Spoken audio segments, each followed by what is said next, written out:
Dutch, and they sent John Ledyard, so it's Marine from Dartmouth, in a Bidarka to go meet Ismailov.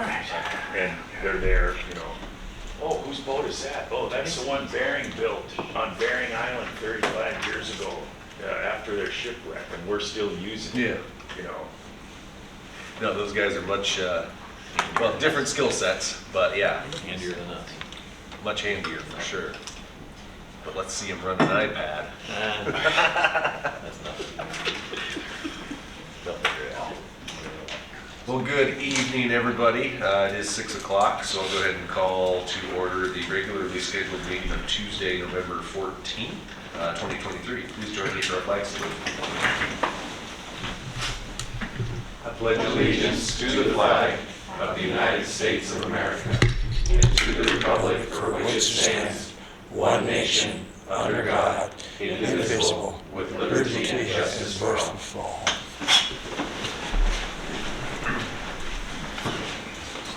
The Assembly of the City and Borough of Sitka would like to respectfully acknowledge the traditional first people of Sitka. With gratitude, we proceed on Klickitat. Jess, roll call, please. Mayor Eisenbeis. Present. Mr. Mosher. Here. Mr. Pike. Here. Mr. Yestak. Here. Mr. Christensen. Here. Ms. Carlson. Here. Mr. Saline. Here.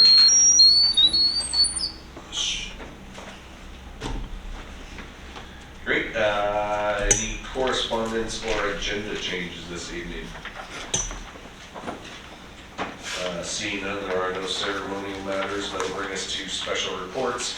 We do have a scheduled special report this evening for an update from the Sustainability Commission, from our Sustainability Coordinator and the Chair of the Commission. Although it doesn't look like she's made it yet, do we need to pause for a minute and see if Katie... I just exited her, so I'd like to pause. Okay, I will come back to the scheduled special report. We'll work our way through the others and allow her another minute.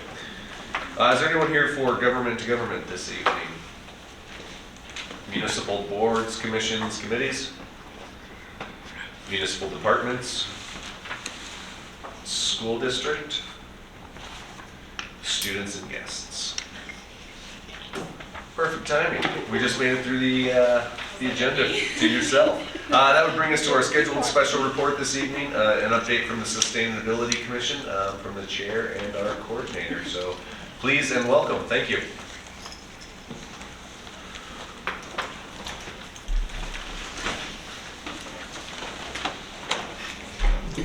Good evening. Can't resist some perfect timing. Thank you all for the opportunity to provide an interim report tonight on Sitka's Sustainability Commission. It's been about 6 months since the Assembly approved our work plan in March 2023, and so I just wanted to provide a little update on some of the things that we've been working on. So to revisit our goals quickly, we had 3 goals. The first one was to develop a community renewable energy strategy, and that was geared around establishing a shared vision of Sitka's energy future to guide energy-related community decisions. And so through this project, we have settled on a vision and mission, and we're seeking to shape a roadmap for community and policy actions to advance this shared vision. And I'll provide a little bit more information on some progress we're making toward that later in the report. The second goal was to analyze opportunities for the diversion of municipal solid waste. The city's waste contract is going to be renewed in 2032, and so we wanted to start researching opportunities now to manage waste sustainably, lower costs, reduce greenhouse gas emissions, and identify some policy levers and actions we could take to increase waste diversion. And then our third goal was to create a municipal fleet transition and electric vehicle infrastructure plan. So that was linked to the city's resolution that they passed last year to decarbonize city operations, which includes integrating electric and hybrid vehicles into the municipal purchasing and procurement schedule as gas and diesel powered vehicles reach their maximum mileage or age. So we're looking at addressing questions and concerns and logistics that are related to that transition. So at the time, Assemblymember Pike mentioned that we were trying to eat an entire elephant, and I would agree, 6 months in, that is what we were trying to do, but one bite at a time, and I would say that we've been chipping away at these goals. So I'm excited to share some updates that over the past 6 months, we have approved a resolution supporting the city's application for the Department of Energy's Energy Transition Initiative Partnership Project, or ETIP. The city received that technical assistance grant, and so we have been working on that. We formed working groups, and we've been conducting a variety of research regarding renewable energy planning, waste diversion, and also municipal fleet electrification. We've collaborated with the sustainability coordinator to encourage city and borough staff to discover challenges, provide research support, and learn about our municipal systems, and I'm really grateful to the time that city staff have spent teaching us about those municipal systems, especially our energy system and our electrical infrastructure has been really, really useful for the commission to understand. We have tracked funding opportunities that contribute towards our goals, and we also made a recommendation that the Assembly fund a Sitka-based home energy advisor position via Alaska Heat Smart. We submitted a letter of support for the community garden concept proposal that was presented by the Sitka Local Food Network and Transition Sitka that I believe then was reviewed by all of you. And throughout this process, we have been continuously learning from other municipal sustainability programs, commissions, staff, and entities that are doing similar projects across Alaska and the United States. And then finally, we have worked to maintain communications with the Sitka Tribe of Alaska and facilitate input and participation into the Sustainability Commission initiatives, as their input is very important. So just a little bit of information on the community renewable energy strategy. That was our main goal, our primary one that we were going to devote most of our work efforts to, and after we received confirmation from the Department of Energy that the city got that technical assistance, we began scoping this community renewable energy strategy. The Sitka Tribe of Alaska also submitted a letter of support for that project, and so we are engaging with them to see how they would like to be involved in the scoping of the project as a whole. Since receiving notification of the technical assistance award, we've been working with BRE, city staff, community members, local organizations, and businesses, along with the tribe to scope the project and engage interest and kind of identify education gaps or where we can increase community awareness and understanding so that we can have better engagement and decision making amongst the community as a whole. And so right now we're still in the early stages of that scoping process, but we will intend to include a finalized scope in our 2024 to 2025 work plan, so that goal will definitely carry over. And we're also working on a community survey right now that will assess some of those gaps in understanding of Sitka's energy landscape and how we can best do outreach via different methods to increase the understanding and share energy knowledge. So we'll be sure to inform the Assembly when that survey is released. Our working groups are still gathering, but most of the efforts have been focused on that community renewable energy strategy, and then kind of as we run into areas where we have a little bit more time, that's when we'll focus attention on those other goals of waste diversion. The municipal fleet transition, a lot of that work has gone into the energy strategy as well, as that's a component of that. But I just want to give big kudos to Bree here, who has provided a ton of critical support in moving forward the Commission's efforts and providing us with really valuable staff support. She compiled an amazing cost-benefit analysis for the incorporation of electric vehicles as departments evaluate their vehicle replacement needs, and I encourage you all to check that out. That's in your packet if anyone is interested in buying a Ford Lightning. There's a ton of great information there. And so she's working with Public Works to update the replacement schedule and explore alternatives where possible.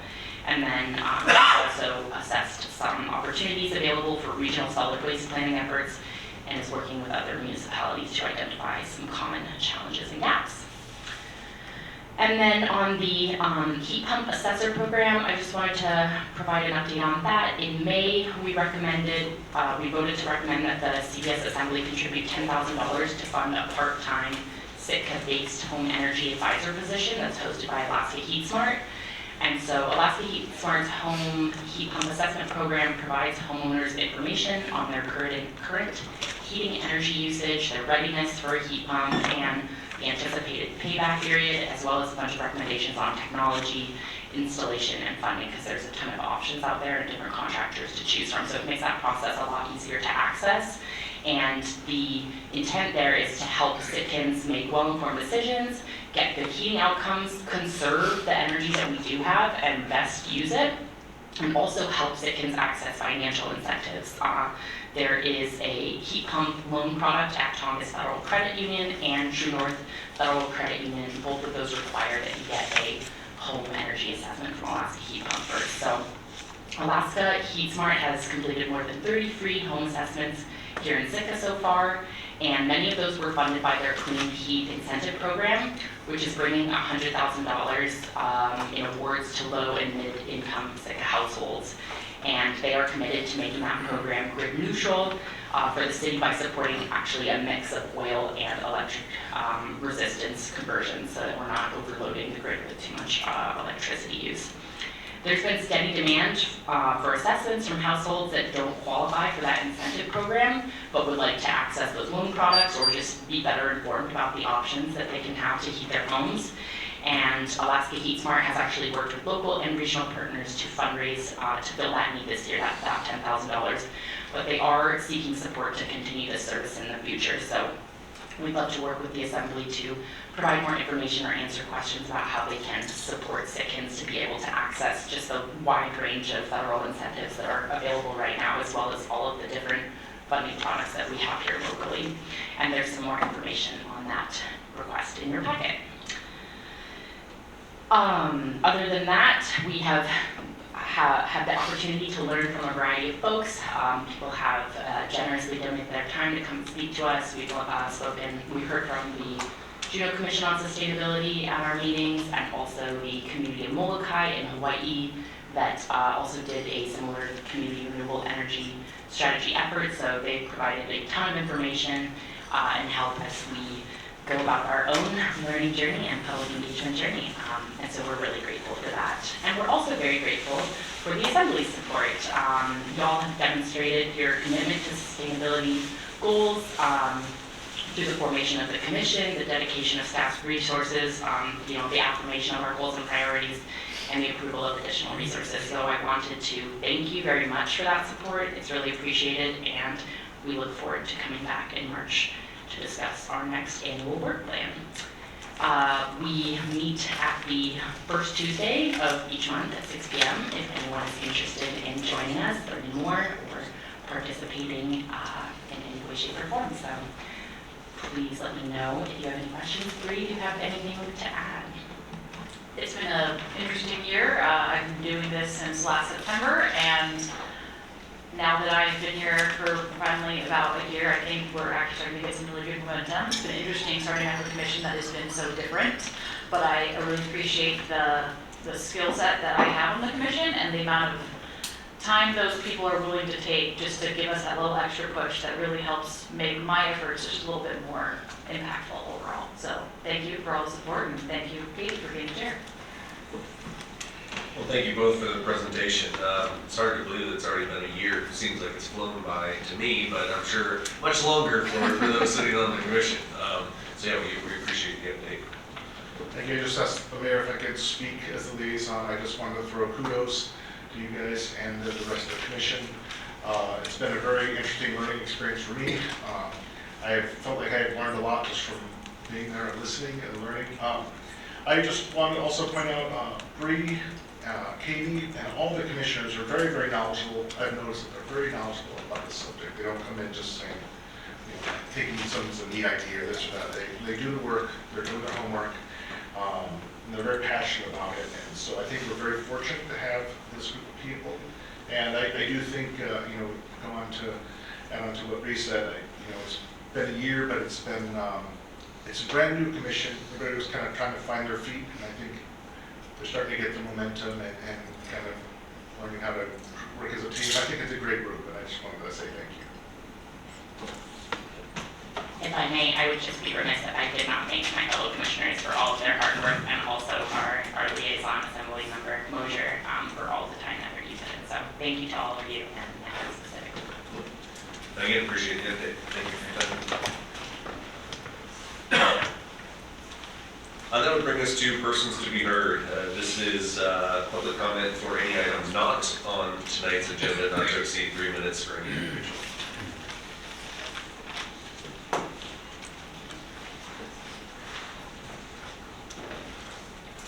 Hi. Excuse me. My name is Claudia If you push the Lissette. button on the very bottom of it'll turn red. There we go. Perfect, thank you. Hi, my name is Claudia Lissette, and I just wanted to touch bases on a few quick items. One of them is thank you for the tours in Town Hall last night. That was really nice to have that. I sure hope that you bring together all that information and that it comes to good fruition for those of us who have spent the time to go and put our words on paper in so many ways. I wanted to mention appreciation to the committee that was just here and the Sustainability Commission, and also to bring back to the forefront that recycling in Sitka has gone downhill. I was part of the 10-year group that worked on getting us shipping off land, off island, and went through a lot of processes to get a really good recycling program. Juneau still recycles paper, Kodiak still recycles paper. For some reason we don't.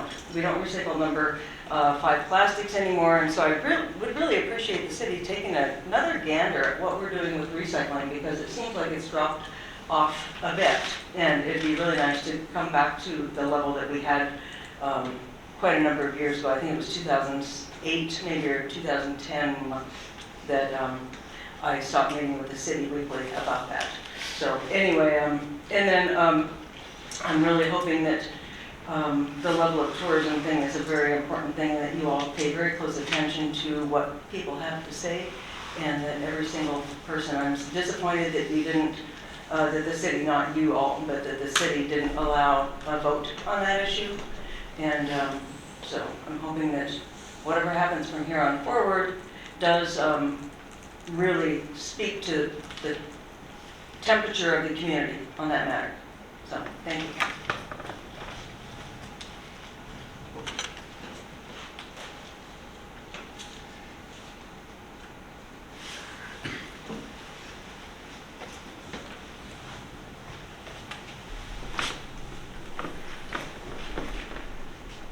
Good evening, my name is Richard Green. Events at the Coast Guard recently represent a reminder of how servicemen, active duty, etc., put their lives in harm's way. And it's on Saturday was Veterans Day, and it would have been nice to see a couple hundred people there, but the people who were there, it was just a pleasure. Beautiful day. I'll just say close friends and kindred spirits.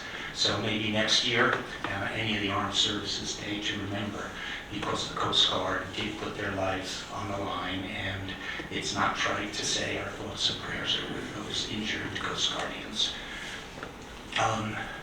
Task forces and town halls sometimes actually solve problems. Sometimes they are used as a tool to diffuse and obfuscate an issue. And finally, they can indicate a failure of process. Well, information and communication can be a tonic which solves the many problems. And if we do have a failure which requires a town hall or whatever, maybe it has to do with a lack of communication and information. The town hall that is going to be held tomorrow here at Centennial Hall for the home health represents a missed opportunity of leadership for the Assembly. It has been known for a while. There have been numerous letters to the editors. I have even from this table have asked for some type of search representative to come here and have a Q&A and have a town hall and other things. And leadership is very important. And I just have to say that when you are the sole healthcare provider in a small community like this, especially on an island, you have to be held to a higher standard. We can't go anywhere. We can't do anything. And so tomorrow, when they have that meeting, really, I hope everybody is there from this group, because thank God for the Women's Club who put this on. And obviously, whether search has an explanation or not, they need to get it. They need the information, they need the communication. They are the sole provider here, and that represents a higher standard. And if that standard can't be met, well, let's go back to Sitka Community Hospital. Thank you.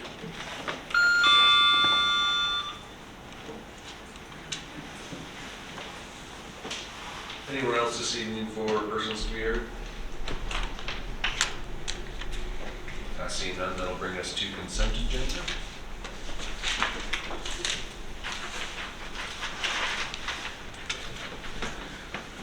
I move to approve the consent agenda consisting of item A, approve the minutes of the October 24th Assembly meeting, and item B, approve a new winery license application and premises diagram application for Harbor Mountain Brewing Company, LLC at 1209 Solomon Creek Road. Second. It's been moved and seconded to approve the consent agenda. Is there any public comment?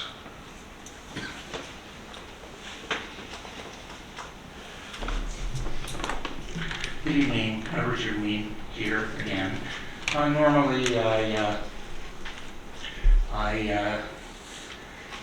don't comment on minutes and so forth, but we had an issue on the 24th of October 2023, year of our Lord, concerning the reappointment of Elizabeth Bagley and Kent Barkow.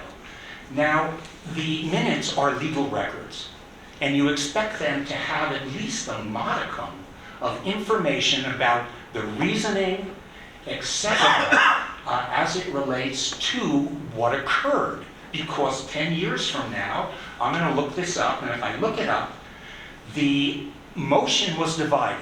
There's not a single word as to why it was divided.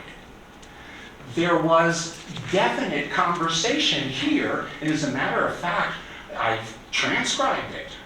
I have a transcription of it concerning the reasons that this august body decided not to have Kent Barkow on there.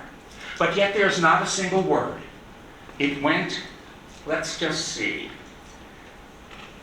The reappointment of Kent Barkow to a 3-year term on the Sustainability Commission failed by 1 vote. Is that the standard? And we're talking a lot about standards here tonight, it seems. The minutes need to reflect. Mr. Mayor, Yes. this is on the minutes, not necessarily the content as far as opinions about it. It seems like we're Yes, bouncing absolutely. into his opinion about that. This is about how the minutes were portrayed. I understand. These minutes do not reflect the meeting. Sir, I have the mic right now. Thank you very much. The presenter is bringing up what he appeared has a concern with on the minutes. So while there is some opinion stated on how the minutes should be stated, it is his right to indicate that there is, in his opinion, lacking information. Thank you. Thank you very much, Mayor. Again, these represent legal documents and need to somehow reflect the minimum amount of information that is expressed at these meetings. So please, please have that. I can't believe this is done intentionally. I've read every single minute for years and years and years here. This definitely seems to be an omission, maybe a commission. Thank you very much. Please add the appropriate verbiage. Is there any other public comment on consent agenda? Jess, on the consent agenda? Yes, on the motion to approve the consent agenda consisting of items A and B. Mr. Christensen? Yes. Mr. Yestak? Yes. Mr. Mosier? Yes. Mr. Celine? Yes. Ms. Carlson? Yes. Mr. Pike? Yes. Mayor Eisenbeis? Yes. Motion passes 7-0 on the consent agenda consisting of items A and B. That'll bring us to item C, please. I move to appoint Eric DeJong and Lily Garza to 3-year terms on the Sustainability Commission. Second. It's been moved and seconded to appoint those two individuals to the Sustainability Commission. Is there any public comment?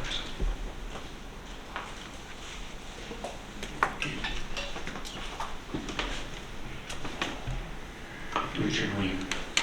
As always, I will come up and thank individuals who step up to serve the community in any capacity on board or commission.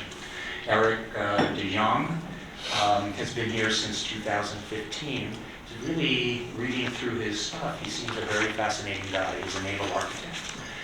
He built and designed, in essence, a 52-foot sailboat, which was double-hulled, I guess, to go up north. They transited the Northwest Passage. He's been up into the Arctic Ocean. He seems like a very fascinating individual, and certainly like to meet him. Of note, his wife is Christina Schella, who is the, I think, VP of programming at the Sitka Conservation Society. They didn't feel that that was a conflict of interest. Lily Garza has been here for about 2 years, and she is on the Sitka Trailworks program. She is the programming director. Lily Garza at, where is that? At the Sitka Conservation Society. Please excuse me for that error. But both of them seem like interesting and knowledgeable individuals, and thank you very much for stepping up to the Sustainability Commission. It's clearly an active commission, and hopefully you enjoy your commitment. Thank you. Is there any other comment on item C? Back to the assembly for discussion.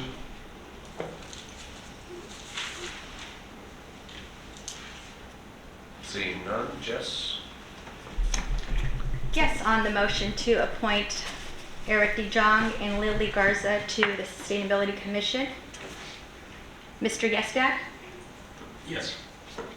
Mayor Eisenbeis? Yes. Ms. Carlson? Yes. Mr. Mosier? Yes. Mr. Pike? Yes. Mr. Christensen? Yes. Mr. Saleen? Yes. Motion passes 7-0 on item C. Thank you. Item D, please. I move to approve ordinance 2023-22 on second and final reading, making supplemental appropriations for fiscal year 2024 residential utility accounts. Second. It's been moved and seconded to approve ordinance 23-22. Is there any public comment?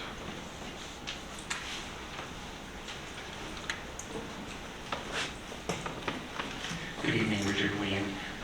This was brought up last time at the first reading of this, in essence, supplemental appropriation of $300 for each of the holders of electric utilities, and it will be a cost of $1 million. And so, at the risk of being redundant, I ask again the question, is this the best way to spend $1 million? And to me, I like foundation thinking. And now, this even sounds silly, but the old saying is if you give a man a fish, he will feed his family for one day. But if you teach him to fish, he will feed his family for a lifetime. Bottom line is, when you deal with this kind of concept, is if you give somebody $300 in this particular case, it's gone. It'll be sucked into the electric department, you won't see it again. And so my foundational concept is we need to be investing in recurrent benefits. And this $1 million needs to go to something that will create a recurrent benefit. Now, we were heard from the Sustainability Commission, well, it's 2032 when solid waste comes up. But here is just, there are 20 different things that you can do which will create an opportunity where citizens will get continued benefit. And one of them is putting that towards solid waste. The truth of the matter is that solid waste and its contract, which certainly can be manipulated, meaning we don't have to put as much in. If we don't put as much in, we pay less because we're paying by the ton. And if we start putting these things and build a comprehensive solid waste program, this is $1 million. I would have liked to have seen the $3 million that went to the compactor to go into this and to start removing these areas of recurrent cost to the citizens. And I apologize, I like foundation, and that is we need to be investing in recurrent benefits. So put on your thinking caps and noodle this and come up with a better way to spend $1 million. Thank you.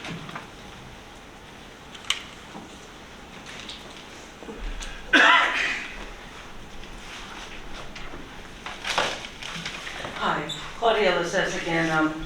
I'm here mainly for this, and I have a big concern about spending $1 million to give people a one-time benefit when it's going to draw down the reserves that we have, and it's not really going to be necessary to do that. It's, to me, really difficult to think that you would want to just give away the tax dollars that we earned in a high year, knowing that we may not earn that again. We don't know what's going to happen in the future. And I think the reserves are really critical for our community. And to just like hand out money, I'm a retired social worker. I know how easy it is for people to get the feeling of entitlement. And it's really difficult for me to think that you all would want to create more of that feeling of entitlement amongst the citizens of Sitka. Being retired, I can guarantee you that I'm on a fixed income.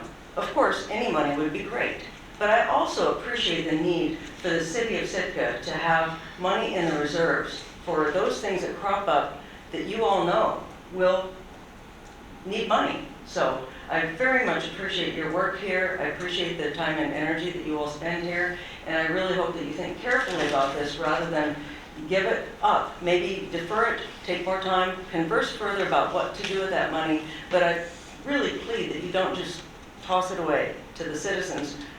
Really, they don't expect it, we don't necessarily need it, and so I hope that you take a second thought about this. Appreciate it. Bye-bye.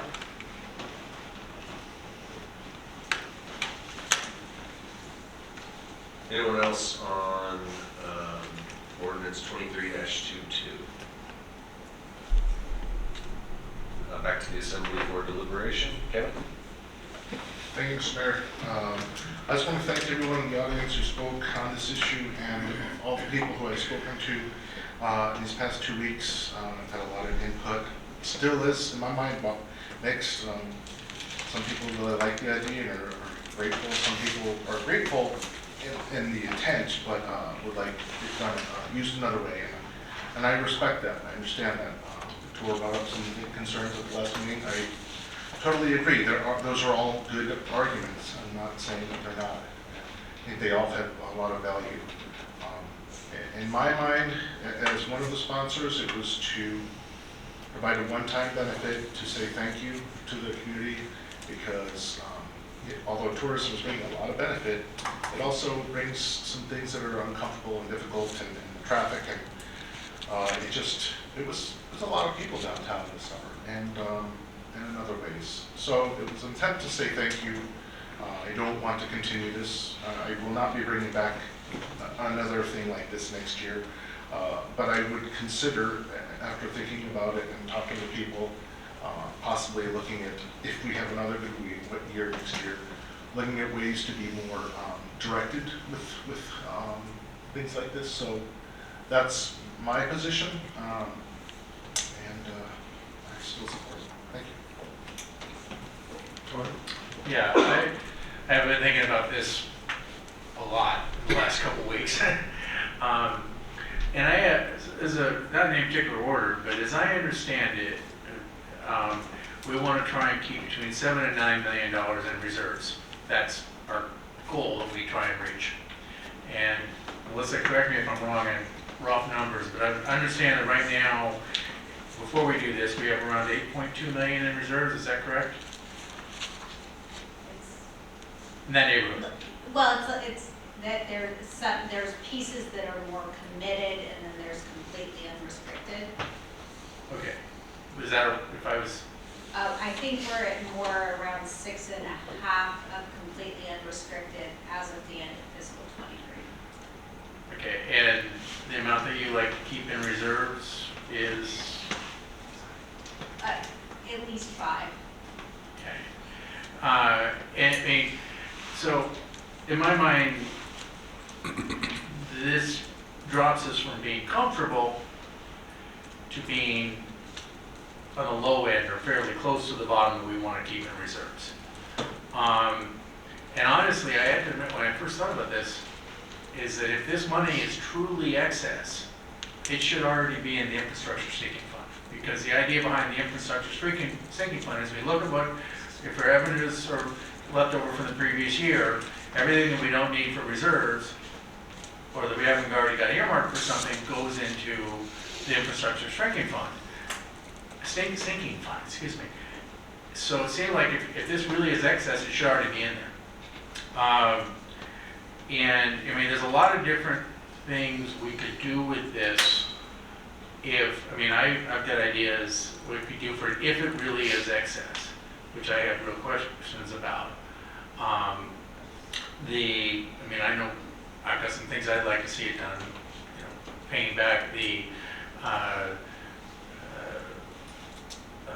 economic development fund for the contractors one, putting it in that, And I just want to caution us as we go down this path that we're voting up or down this one. okay, We're right. not So let's just say there's a lot of different things. that So we can do. that's where the assembly is And going for. what I would like to see happen, and maybe be nice, is if we would have a discussion about it before we come up with a plan to do some, if it really is excess. Even if it was just a discussion decision item on the agenda, rather, I don't think we have to have a full work session about it. I just, let's say that there are lots of things we could definitely be doing with this that would give long-term relief for utilities. And I've heard a lot of different, I think everybody has different ideas we can be doing with that. But honestly, I don't like bringing down reserves that low. I'd love to see it, if we were over the range that we like to keep, and this was truly excess, and we would still have the full amount in our reserves, I'd say, okay, let's talk about what to do with it. But the fact that we're bringing it into the low end, in now 13 years on the assembly I've had now, every year we've had some sort of emergency spending we've had to do. Every year. Something to varying degrees. Last year it was the heat pumps at Flashly. But there's, it's usually more than one thing. We had so the idea of bringing down reserves to the low end of the range makes me very nervous. So I still think that this is kind of short-sighted. It's nice. Like I said last time, it's the kind of thing that, yeah, it'll be nice for most of us, but it's not going to make or break my bank. But we could possibly break the bank if we really do need those reserves. Thank you.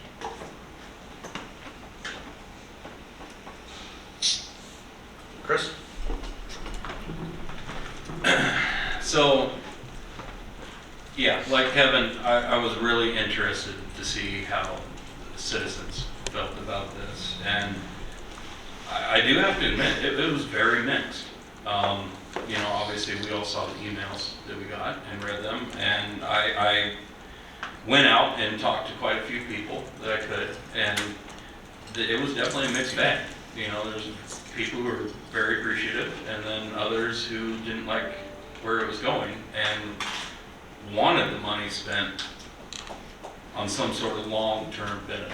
And I know as a sponsor, when we were doing this, that wasn't our goal. We wanted something that was more immediate and that you could see next month.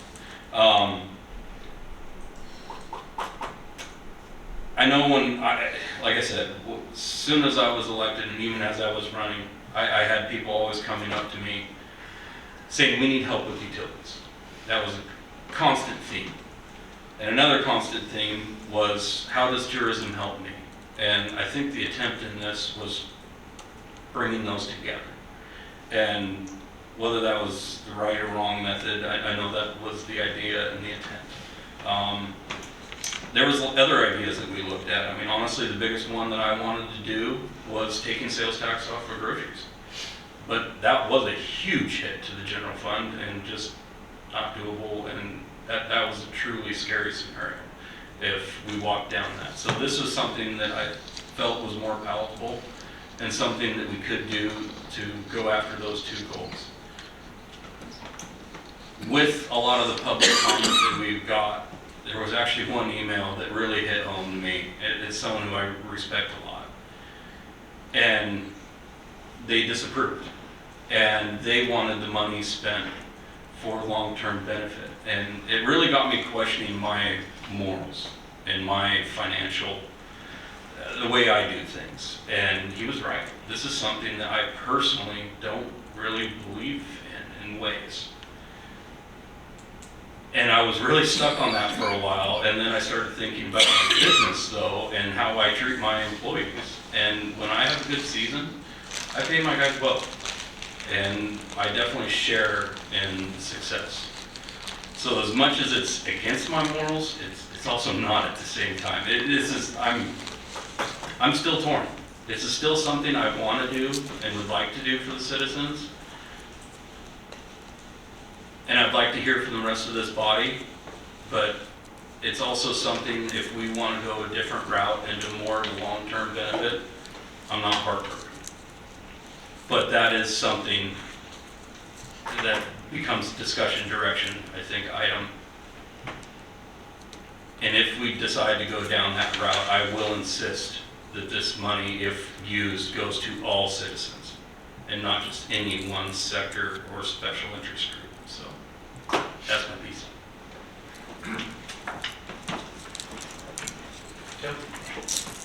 Yeah, it's been an interesting one. I mean, I think the overriding thing, I don't know if I feel like,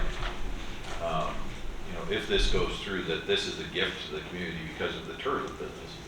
I think this is all about affordability. This is the opportunity for the city to cut back on people's costs. I think Melissa laid out for us last time that this was reflective of the increase in the electrical rates that were put in place to cover the cost of the electrical department. It's not a gift to the electrical department. The rates were set and put where they are because of the costs that it is to do this. This is an opportunity. I think reserves are, I'm share Tor's concerned about reserves. If we could have $20 million in reserves, I'd be even happier. But this is an opportunity with where we sit financially, and where we sit affordability-wise for us to make an impact on people's lives at this time. So I don't view it necessarily as a gift or a giveaway. This is pushing back on the costs that were imposed upon the community through the rate increases in inflation. I would, when we fix roads and fix potholes, we're doing the same thing, right? Everyone drives on those roads, it's a benefit for people. I think we're doing the same sort of thing. Going forward, however, I think we have now seen that if we're, assuming that we continue to have the largesse that we do, then I think it behooves us to look very closely and carefully at long-term impacts that we can have, okay? Are we set up right now to make that decision to do that as a group? That's not part of our conversation at this point in time. So for me, this is all about affordability. It's not about gifts to the community. This is about making Sitka a place that everyone can afford to live.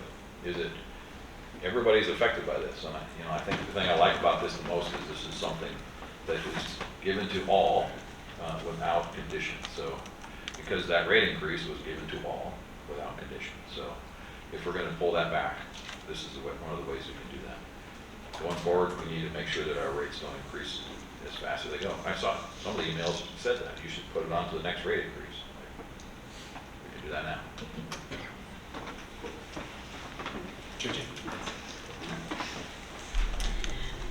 My approach last time was with that rate increase, offsetting rate increase, and $300 can take some people out of the hole pretty quickly too, and stabilize a family. Any type of medical bill or unforeseen circumstance can really impact one of our neighbors. $300 can do a lot in any bill that has to be paid to stabilize someone and set them up well for next year.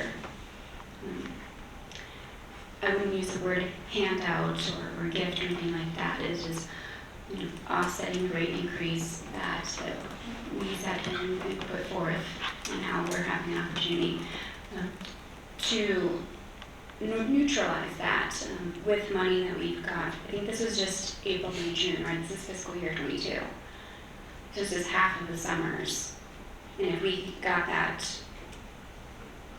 much extra money on sales tax from the first half of the season, I would think that our reserves would be pretty well funded after we get our taxes in from the first quarter of the fiscal year 23. So reserves, I would hope, would balance out.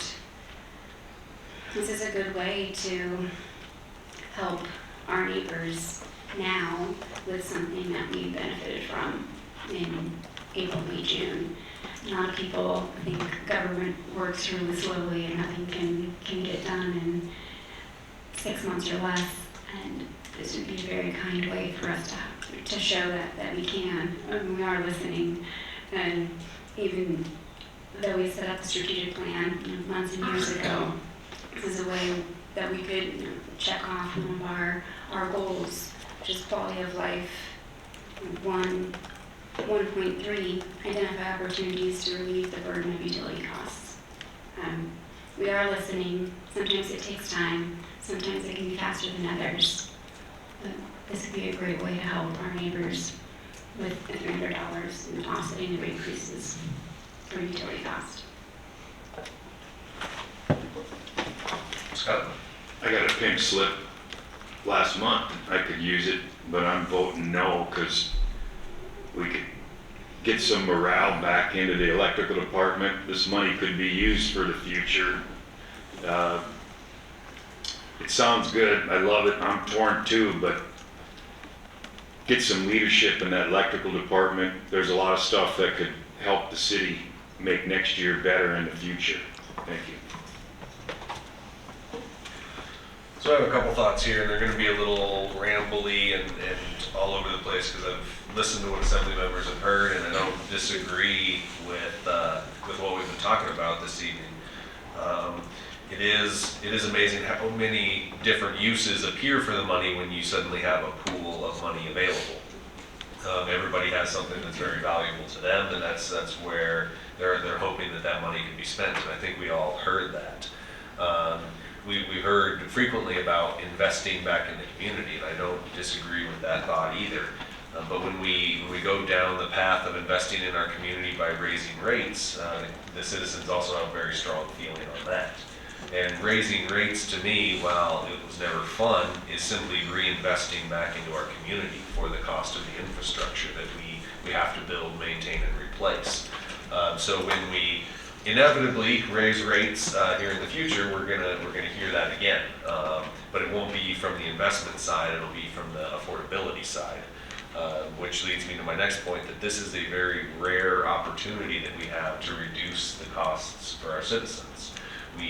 I've been sitting on this board for starting 10 years now, and I've never had an opportunity to reduce costs to the citizens. It's talked about, it's almost as a pipe dream that once government has an appetite for your cash, it'll never go away. I understand that sentiment, and this is an opportunity we have to help reduce costs for our citizens. In reserves. Reserves are, I think, where they should be. I'd like the Assembly to consider that we put everything into the infrastructure sinking fund, knowing that was the end of last fiscal year. We have this fiscal year starting July 1st. I think we can all agree that it'll be just as strong results in the beginning, June or July, August, September, as it was in the earlier months of cruise. So while they may be at the recommended level at this point, I think we're going to have some strong results again, allowing for another strong boost into the infrastructure sinking fund as we go forward. And then I guess the last thing that I would say that is, if this does pass and you are in a fortunate position to where you don't need this money on your utility account, find your favorite group amongst Sitka to donate to. If there's anything I've learned in this process, is that there's a lot of groups out there that need and a lot of needs in the community. So if this does not help you like it will help some, should it pass, find your favorite group to donate to. Find $300 and go to the Giving Tree and make some kid's Christmas the best Christmas he's ever had. Things like that that are going to bring a smile to your face as well as helping out our community. So, kind of like I said, kind of rambling there. I think I'm still in support of this. It feels from an affordability and an opportunity to reduce costs perspective that it is. However, if we are in this situation again, let's have a robust conversation about how we reinvest back into the community for the long term so that our kids can reap the benefits from these summers.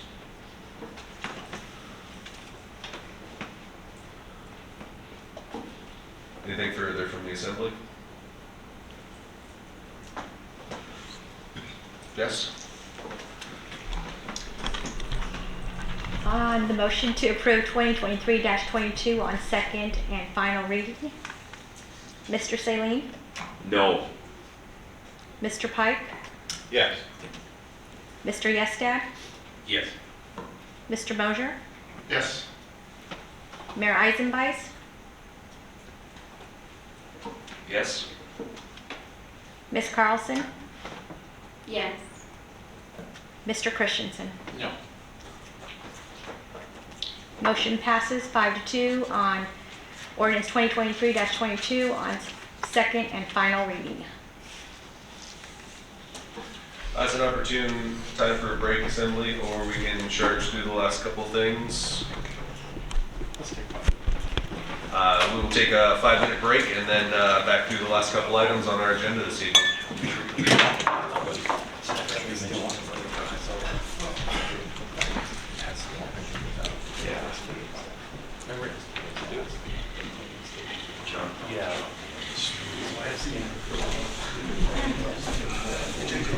Ordinance with new business, item E, please. I move to approve ordinance 2023-23 on first reading, making supplemental appropriations for fiscal year 2024 NeoGov HRIS/recruitment platform. Second. That's been moved and seconded to approve ordinance 23-23. John, did you have an introduction for this one? Yes, Mayor, thank you. I'll try to keep it brief. This year we had an appropriation in the budget, and I believe it was for $30,000 to pursue an HRIS system, which is still amazes me that we don't have one. But we had intended to head down the path of some of the smaller platforms, web-based platforms, but when we were getting our bids and reviewing some of the capabilities that were out there, it just was very apparent that the smaller web-based platforms were not going to meet our needs. So talking to other municipalities and then learning that the state of Alaska actually uses this system as well, we looked at NeoGov. NeoGov is exciting because it has basically 4 modules, and you can do kind of an a la carte. I want this service, I don't want that service, and the pricing is built on that. There was a savings with a contract term, which is why we're coming forward with the appropriation for basically the next 3 years. So if we commit to those next 3 years, we get a percentage off each one of those years, and then there will be the recurring cost that will be built into our annual budget. But some things I really wanted to point out and why I'm leaning on NeoGov is their recruiting program. If I just very quickly talked about the modules, the recruiting program, right now all we do in Sitka for job posting is essentially the local newspaper and our website, and we're not getting much more advertising than that. There are companies like LinkedIn and the Ladders and ZipRecruiter and some of the big ones out there, but we found that when we use those, we pay them a lot of money, and we get people from all over the world that are just doing the blanket applications anywhere they can find open jobs, and they don't even know if they're qualified for it. So we're spending a lot of time searching through, or filtering through applications that are really not suited well for here, or we find out they don't even want to come to Sitka when we start getting in the interview phase. So with NeoGov, it's very specifically targeted on people who are looking for public sector and government jobs, very similar to how the federal government uses their USA Jobs system. Right now, there are 1.6 million active job seekers in this system, so you go in and you build your profile if you're looking for a job. When we fill out the job descriptions and they post it out there, it targets those people that are interested in those types of positions. Talking to some of our partner cities around here, they've had great results with it, and again, the state of Alaska has been very happy with it. We have no employee self-service system at all. Employees aren't able to go in and adjust their own W-4s. They're not able to go in and do withhold things, just basic HR functions. This provides a training platform where we can do online required training every year, which helps us bring our insurance costs down overall for the city because we can prove training. It goes into their records. It's got evaluation systems built into it. So I'm kind of going on a bit, but I really just wanted to express the importance of this, and just I think it's going to serve us very well here, because I can tell you it's a big source of frustration when employees come in and they're filling out old paperwork, things are getting lost, or you notice my HR office has had a lot of turnover. This has been one of the sources of frustration, is they come in and say, I can't believe I don't have this tool already, and they're trying to work with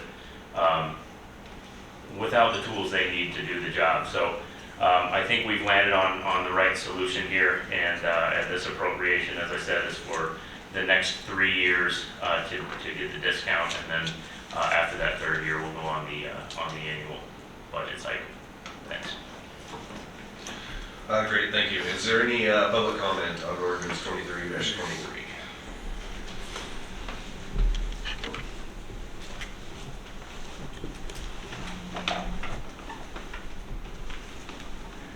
Good evening. My name is Richard Lee. Clearly, in the age of, well, it's no longer Aquarius, but where is it? It's almost over. Anyway, it's amazing because what the computer software and HR management is actually state of the art. HR of any size, certainly, what do we have, 130 FTEs here, that we certainly might need something like this. So certainly it's a good thing. It's a bit of a head scratch when I hear that not having an HRIS, the Human Resources Information System, has led to employee frustration. I don't know what kind of frustrations, but I'm sure there were. But I know that Mrs. Joseph and other people who were there for many years, I would love to hear from her what her difficulties were. But the high rate of turnover in the HR office, my question becomes, if this was noticed, and the high rate and all these people in the revolving door kept saying this, again, why wasn't this addressed a little earlier? I invite people to look at the packet and see what's going on. It actually seems like an advertisement for NeoGov. And I hope that at some point, maybe 1 year after it's installed, we get a follow-up on how it is going to work. Because they are talking about paper-based processes that are time-consuming, error-prone, frustrating for employees and HR staff alike, and it just goes on and on about all the benefits. And I'd like to see if we're going to be paying $200,000+ for this, that this Actually, every once in a while, it would be nice to get a follow-up to see if this was money well spent. Are we going to get the recruitments here, et cetera?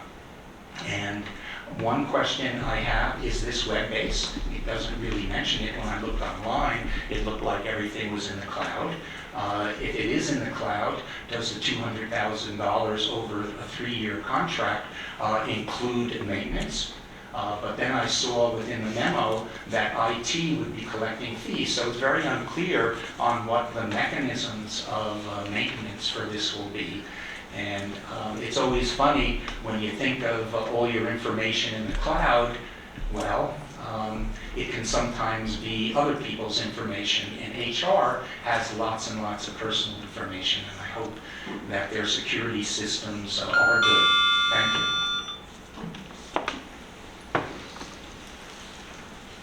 Any other comment on ordinance 23-23? Back to the assembly for deliberation. John, I did just have 2 questions on this. Just confirming, this is 200,000 for the first 3 years, not 200,000 a year, correct? That's correct. And then it appears that as the system gets up and running, it's going to be, the accounting is going to be reimbursed by the funds using it, enterprise funds actually using it. That's correct. Okay, so a little bit more cost out of those funds, but eventually the whole system comes to more of a neutral state. That's correct. And then, sorry, 3 questions, so I can't count tonight. Does IT have capacity in order to maintain and run this? Yes, it is a, as most anything right now, it's a web-based platform with government level DoD, or I should say DoD level encryption for privacy. I mean, even our military services have transferred to cloud-based computing. So the maintenance is all part of the package. You sign on with NeoGov and that platform. Okay, thank you. And then I just want to thank you. Back at your review about a year ago, I made a point of mine that we needed to invest in our people, because our people are absolutely everything right now. So I appreciate you looking at this as a way to not only recruit more people, which is going to help each individual department, but to ease some of the concerns they have about living in a paper age in our new digital age. So I can understand some of the frustrations there. So thank you for looking to invest in our people. It does call it out in the memo, but I'd also like to reiterate that this does align with our strategic plan that the Assembly approved. I see it easily falling under 5.4 and then 5.5 of service. So I think it is an easy one for me to go forward with at this point. Kevin? Thank you, Mr. Mayor. Yeah, I was actually shocked when I briefly discussed this with Ms. Leach, as I'm sure many of the members reach out to him regarding agenda items, but I didn't know that we were just advertising in the paper and then what was the other one? The paper and then Our website. yeah, website. That's not a wide reach at all. And so when you have that kind of thing, turnover, it costs organizations a tremendous amount of money. And this should help reduce turnover, thereby saving the city money. Yeah, sure. And also, it does reduce risk. I noticed that in the noted, if an employee or employees, if there becomes issues with employment in some way or another, you know, it could lead to lawsuits and things like that. So I think that is, this is an investment in helping well, I cannot talk tonight. It's an investment in the employees themselves. It's also an investment in the community that will, I believe this will save money over time. And I support it. Thank you. Chris? Yeah, I definitely approve of this. I mean, I know we're asking for 3 years up front, but that's getting some savings there by doing so. And then what really excited me with this is improved efficiency, because that eventually saved us money. And I was also really excited about the new improved recruitment ability and being able to go out to a broader potential employee base. So, yeah, I think that's going to be really beneficial for us. So, definitely for approving this. JJ? A couple questions for you, John, about the process and how you came to choosing you as the HRS. Like, absolutely, we need one. It's important. A bit about your process for settling on this particular brand. I mean, basically following our procurement process, there was a team of us. I was on it. Denise in finance, Melissa was on that team. Sharon sat in for one of them. And we interviewed quite a few organizations. I would say at least 5 of them I could name off the top of my head right now. And this is the one that, again, was more focused on public sector type jobs. Working for the public sector and private sector are 2 different things. Private sector generally pays much better than the public sector does. But the public sector does well in benefits to make up for that. So you really wanted to target those folks that are looking for that benefit and to continue their public service. So with the capabilities that this system had, the cost, and then hearing feedback from other users is how we landed on this one. Great, thank you. It seemed so obvious and a robust process behind it, so thank you for that. Anything further from the assembly? Yes. Yes, on the motion to approve ordinance 2023-2023 on first reading. Ms. Carlson? Yes. Mr. Yestak? Yes. Mr. Saline? Yes. Mr. Mosher? Yes. Mayor Eisenbeis? Yes. Mr. Pike? Yes. Mr. Christensen? Yes. Motion passes 7-0 on first reading. Thank you. That would bring us to persons to be heard this evening. This is any item on or off tonight's agenda, not to exceed 3 minutes for any individual.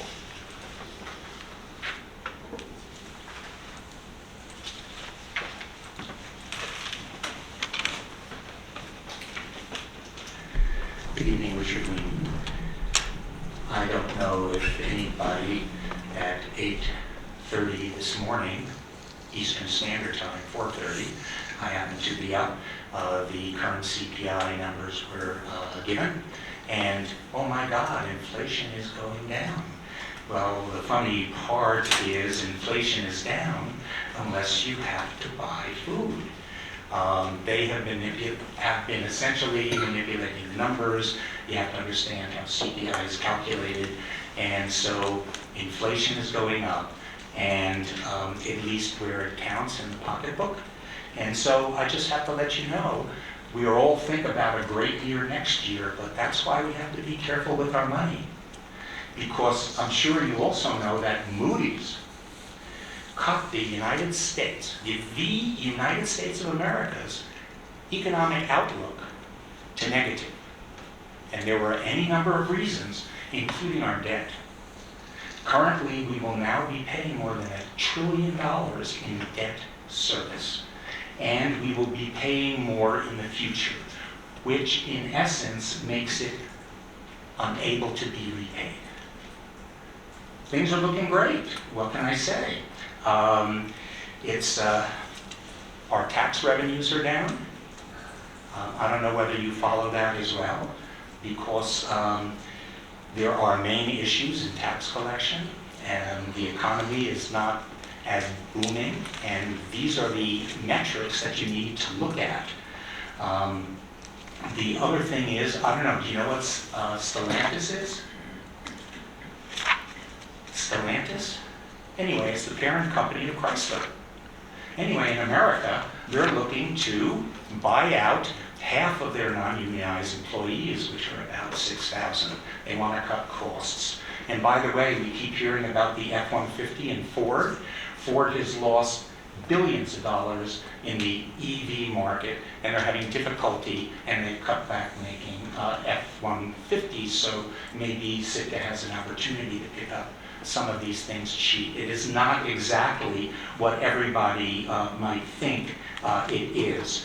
And another interesting kind of thing is, how many people, how many of our servicemen died in Iraq for that Iraqi war? Huh?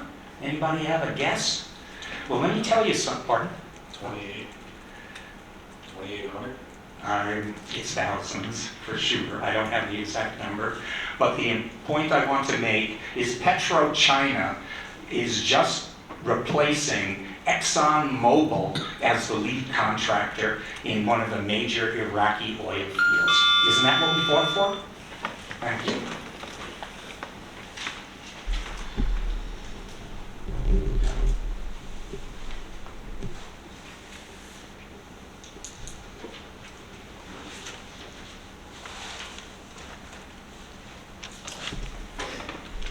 Good evening, Austin Cranford.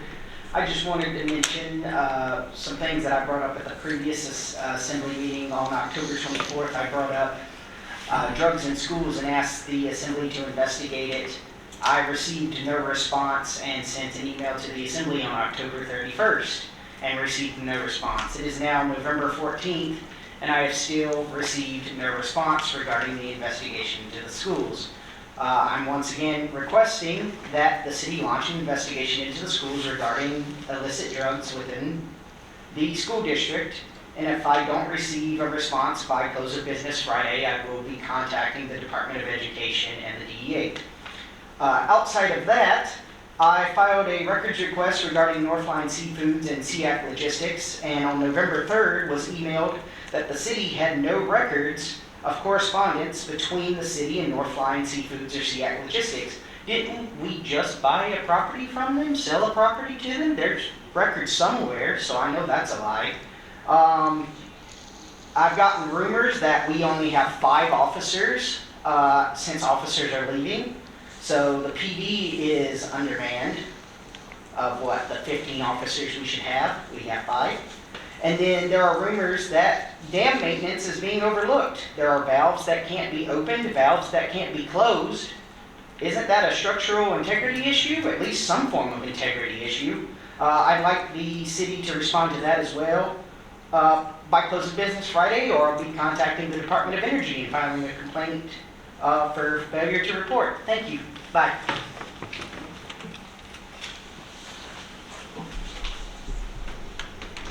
Anyone else this evening under persons to be heard? Seeing none, that'll bring us on to reports. I have no report this time, even though we had 3 weeks in between assembly meetings. It was a little bit of a quiet period though there. So, John? Thanks, Mayor. Just a quick update on progress with the airport lease. I know we talked about needing to come back with a draft lease and some decisions so we can move forward with the grant on the new airport. I've had some discussions with the state over the past few weeks. We pumped the brakes on that a bit. I got some clarification that we are able to continue with going to grant right now under at least phase 1A. So we're moving ahead in that direction. Still have not completely signed that grant agreement. We had to work out some final details, but the plan is to come forward with a draft lease at the next assembly meeting. We've got a little breathing room now, and I've started to put together and almost complete with a business case on different scenarios if we were to take the lease as is with no change in operations. I bounced around some different fees, assumed certain discount rates in the analysis, inflation rates, fees that we could charge to things that wouldn't hit the local citizens, things like security fees and head fees on top of the airlines, fees to TSA for reimbursement security, facility charges for rental car companies, those sort of things, and have some different options laid out on how this project could break even over the long term of the lease. So plan is to come forward at the next meeting with that information to make some more informed decisions on moving forward. Thanks. Liaison representatives. Judy? Health Needs and Human Services met in October. It's the first time we were able to make quorum in a while. They elected chairs and vice chairs and set a workshop meeting for tomorrow, Wednesday the 15th at noon here at Centennial Hall. They'll be setting their goals and discussing their objectives. Happy to report. Scott? My library liaison revealed that they can't change the light bulbs at the library without taking the ceiling down. And there's also a condensate leak that I haven't been able to look at myself that they've been battling coming through fire sprinkler through the bulkhead there. And I'll report on that next time, see what's up. Tim? Police and Fire had a meeting about APB, update to the APB ordinance. It was an interesting meeting, and Chris and I will be bringing some of that ordinance forward to us as an assembly a little later. Thank you. Kevin? Just real brief, I attended the Parks and Rec Committee Commission meeting this afternoon. It's my first one as liaison in several years. It was mostly updates. It seems like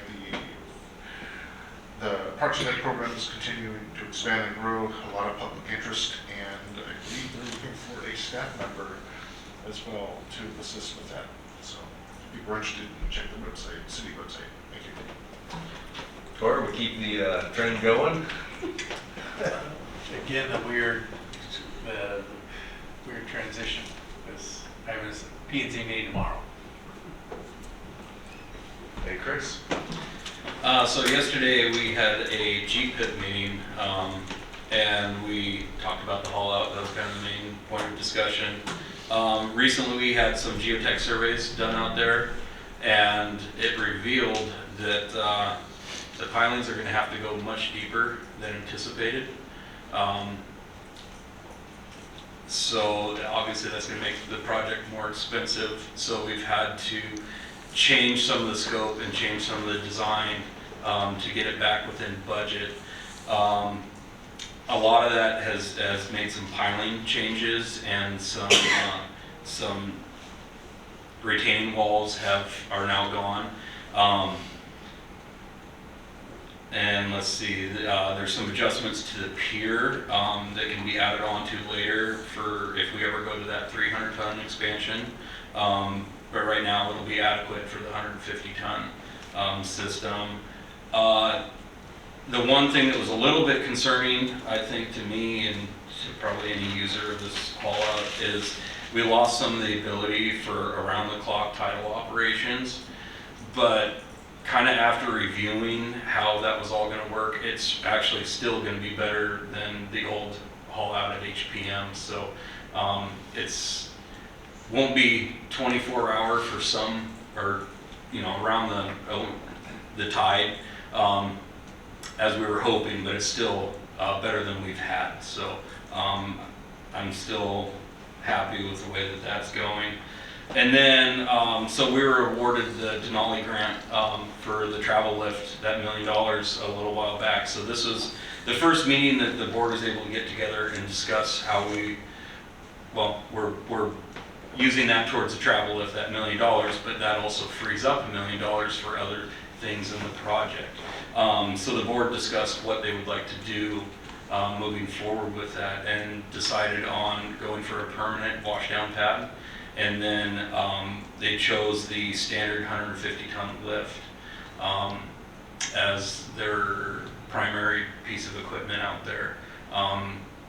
The discussion was eventually maybe going with a travel trailer to help move the boats around the facility and be able to put them in tighter.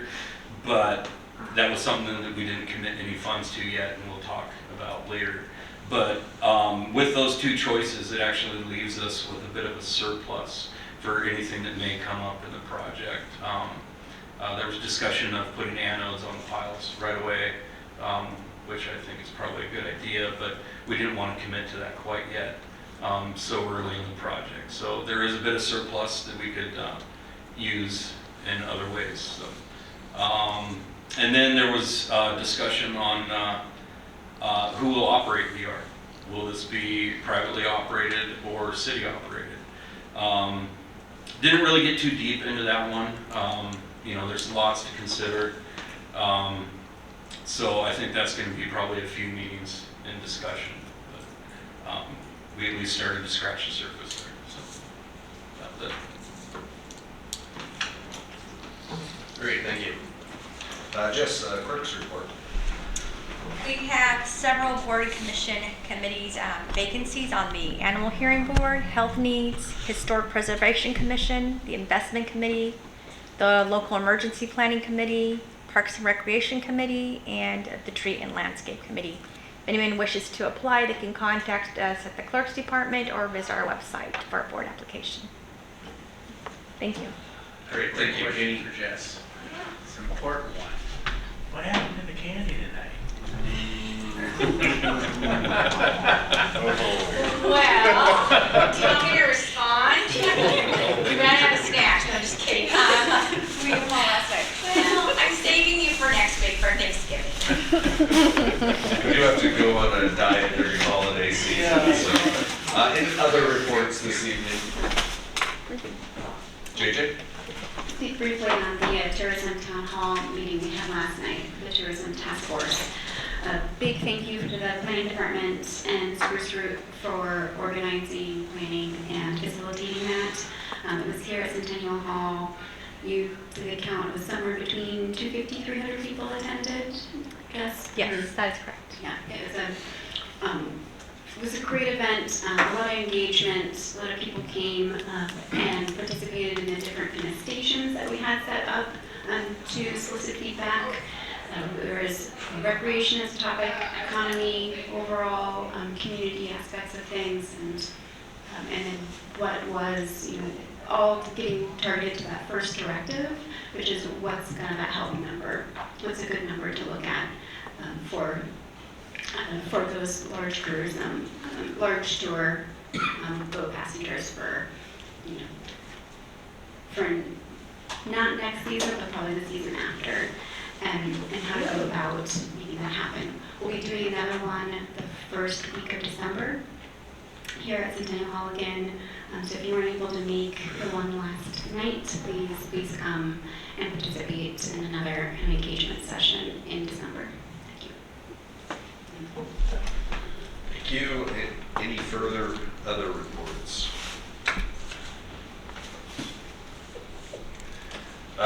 There's no executive session tonight. That'll bring us to adjournment. Motion to adjourn. Second. All those in favor say aye. Aye. Any opposed? Thank you, Assembly, for your time. We are adjourned. That attorney there.